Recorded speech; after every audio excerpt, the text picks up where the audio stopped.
Hey everyone, welcome to this documentary breakdown style-ish video. First, if you're here because you want to see more scenes, like the ones featuring Star Snipe for example, jump to this timestamp on the screen right now. And second, yes, this video is heavily inspired by Dream, the extra scenes kind of thing. But there's a long thought process behind the LDOE documentary video, so I thought might as well try and explain it, kind of. So the clip show in the beginning, or less than a second cuts, were actually inspired by an old video I saw by a YouTuber known as MLC. So what you may notice is that the clips are going really fast, but as it goes on, it gets slower and slower, and this is kind of intentional.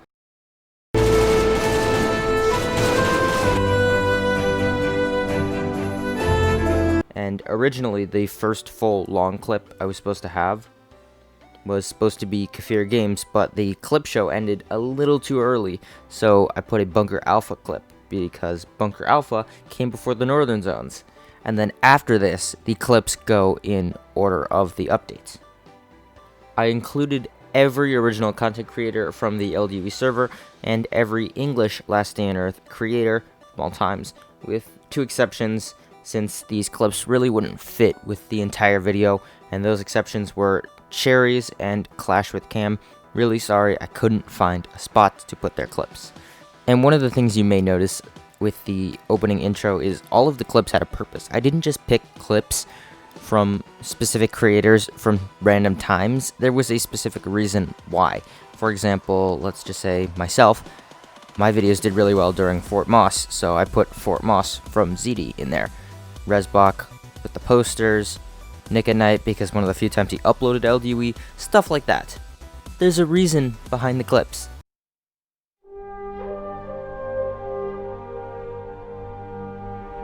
Now, starting into the actual documentary, take a good listen to the music.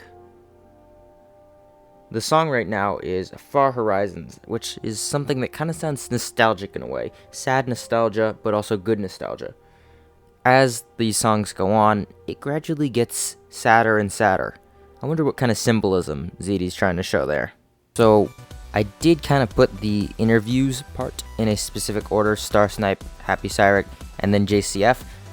Star Snipe is, the most exciting, upbeat of the three, and then gradually it gets into the more nitty-gritty, analytical kind of things.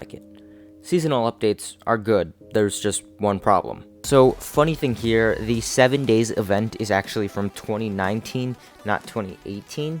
And the reason why there are so many cuts in the footage is because text kept popping up on the screen, and I had to cut every single time there was text. Yeah, kind of fun. But compared to what's happening with Last Day on Earth now, I think a lot of people can say with certainty that 2018 was a lot better than all the following years that follow the game after 2018. Moving into 2019, the quote-unquote 2019 part is quite short, since it felt that the seasons really overshadowed the first half of 2019, so I tried to show that in the documentary, having the seasons part be much longer, the 2019 early part being really, really short in the documentary. Last Day on Earth has found a system with these seasons. And then originally, I did not have a segment for the quote-unquote future of Last Day on Earth, but when I did the interview with JCF, he kept talking and talking and talking, and I just felt it was perfect to add in, so I kind of added that whole segment in based on our conversation, which was really, really interesting. And there was a lot more to that conversation. I'm going to show that in the behind the scenes 2 of this video. It's really, really deep about the entirety of the seasons, but this video is just kind of explanations of why I did specific things, and the extra scenes with Star Snap because I thought they were kind of funny. With that out of the way, here they are now. Anyways, the reason why I called you into this VC, I'm working on kind of like almost like a documentary, but not quite, of LDOE for my 1-year adminversary, which would be July 4th. Oh, okay. And so I'm kind of going through the stages of how LDOE came to where it was, stuff like that, and going by the years. So I wanted to ask you some questions about the time period of 2017 LDOE. I will do my best to answer. That is a while ago. That was the first year of LDOE, right? Yep. All right. All right. Ready for the first one? Shoot. What you got? All right. So this one's going to be tricky if you have to refresh your memory. Can you talk a little bit about your experiences during this time? Does the legacy that most players hold this time to apply to that experience? And the legacy being, the Northern Zone update.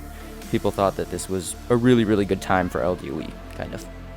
Yeah, I'd say that was probably like the best time for LDOE, just because like that entire time period was like weekly updates, substantial updates where we actually got permanent content like being added to the game every week instead of like the seasons that happen like once every like month to 2 months that just add in temporary stuff, because we haven't really gotten any permanent content since season 3, so that's cool. But yeah, back then was awesome just because there was always like new content coming. It was permanent. It was like obviously the huge like 1.6 update. I remember that because I was like so hyped that the chopper finally got like a usage. You got to be able to like go up north. You got to be able to like harvest oak, which lets you build like the new, I think that's when it unlocked like building. I don't remember what oak did back in those days because you didn't need oak to build level 3 walls either. So that was another big thing. Yeah. You could build level 3 walls for super cheap. Which I know people loved back before they changed that. They had, for a while, the shipwreck and the smugglers event, which were awesome, but I don't know. They got rid of them for some reason, which I never understood. But yeah, that was definitely the golden days, just being able to have like everything that was constantly coming out and like being able to look forward to. And like the one time there was like a multiple week wait for an update, it was like the massive update of like 1.6, Oh, yeah. I remember that the servers crashed for 1.6. It was just everyone wanted to get onto the game at that time. I don't know. I remember it's like I was at college and I was like taking a walk or something, go get some coffee, and then I saw that the update dropped and I literally just started like sprinting back home. So I don't remember having any trouble getting into the game though. You already hit my third question somehow, which was what could LDOE take from 2017 and apply to today's version of Last Day on Earth? Permanent content, please. And actually, like, I don't know, like they don't even have to do like weekly updates, but like when they do updates, add in stuff that sticks around. Like all this temporary stuff is like, I don't know, it could be better. Like they definitely have some cool stuff with the carnival and everything, but it's here for like 3 weeks, then it's gone. Like if they kept the carnival around as a permanent event that you could like go to and even just like play some mini games there and earn some prizes, like that'd be awesome. But for some reason they feel the need that they got to take everything out as soon as it's in. Like even what was season 7 again? Season 7, the prison. Oh yeah, even like the prison. Like they made such a cool concept. They developed an entire prison, this whole raid system that they could have easily kept in as like an actual feature. They could have easily kept the bikers camp and the crates over there. You easily could have continued getting patches and turning those in and getting crates, but they're like, nah, can't give LDOE players too much content, apparently. I don't understand why. Yeah. So, Seems like a lot of players seem to agree with that. Yeah, I mean, it's just like it's so pointless because they like sometimes they spend their time developing stuff and then they just never use it again, and it's like, okay, was that necessary to develop then? Yeah. Like ever since seasons got introduced, literally, and like what's it been, like a year since then? Since when like seasons have been going on for a while. August of last year, August 2019. Yeah, so almost a year, and the only permanent content we've gotten throughout that entire span has been Bunker Bravo and the swamps, which even then, like 0.1% of players will be able to get. Yeah. So realistically speaking, they haven't really changed the game at its core too much since then, which is kind of meh. All right, so I'm going to go back to question 2, which was 2017 an overall really good year / good start for Last Day on Earth? Why or why not? Oh yeah, that was an absolutely incredible start just because like I was hitting on, like there was always updates. You were like literally, I remember like every week looking forward to the weekly update and being like, okay, what are we going to get this week? And they would always drop it on like a Friday or something. So you just have like time to like, like the weekend would just hit. You'd be able to play around. Voice crack. You'd be able to like play around, have some fun. And I don't know, just like the anticipation of like feeling like the game was constantly progressing. Like there was always something. Like you knew something new was going to be around the corner. They were adding in like new events. They were adding in obviously like the huge 1.6 update, but even then they had like smaller updates like additional floors to bunkers. They started. I don't remember what else they added in the 1.5 series like specifically. Oh, I remember like the Halloween update back then was really cool. They had like the whole like zombies following you around and stuff. Yes. That was pretty cool too. But yeah, I guess just like back then it was like a lot better of a time because like just seeing the constant progress coming to the game had you like hopes high that like, this game was going to see a lot of progress. But as time got on, the updates kind of got fewer and further in between. I'm sure you remember Ask a Dev Team. Oh yeah, that was so fun. You actually got to be able to like ask the developers like questions and like they answered a bunch of stuff and it was just, I don't know, like a lot of questions there like had people's hopes high too because like they would answer them kind of like people would ask about, oh, would you think about implementing this feature? Oh, what can we expect out of this location? And they like kind of promised all these awesome things. And back then, I think it was just like between like how new of a game The Last Day on Earth was and the whole concept around it, how well they executed it because like it overall like Last Day on Earth is like super smooth, it's super simple and all that. And I guess just kind of like a lot of the promises that they made back then had a lot of people's hopes high and like really excited to be a part of the journey.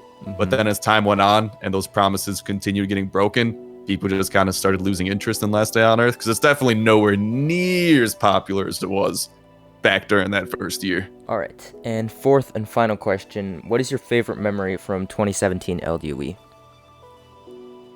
I would have to say 1.6 update, just like the hype of literally like just loading into the game, already having I think I had my chopper already assembled. I remember like it was so goofy assembling my chopper too because I think it was like the floor 3 update. The first time I went into floor 3, I was still pretty much a Last Day on Earth noob. I didn't know about like a lot of the items and what they did. So I cleared out the floor back then. The end of floor 3 actually had like loot for you. So they didn't have the crate system back then, like in the lobby. Instead, you just had like loot directly like at the end of each floor.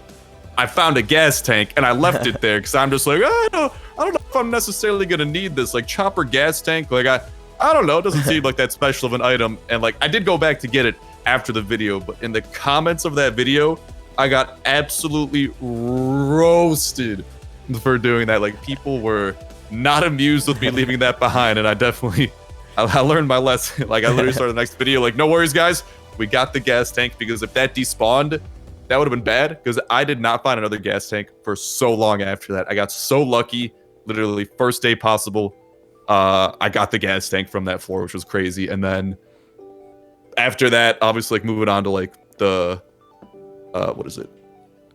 The like 1.6 update and having like all those northern zones unlocked, just like, I don't know, just like the thrill of like going over to that tower and like defeating all those enemies and just like watching the map expand and being able to go there, encountering entirely new zones, harvesting new resources. Like that was, I don't know, just like so memorable of a feeling, because I thought like this is gonna be the norm for Last Day on Earth. This is gonna be like, we're gonna be getting more updates like this. And I mean, we haven't really had another map expansion update till season 3, and even then it's behind the ATV that 99.9% of people will never craft.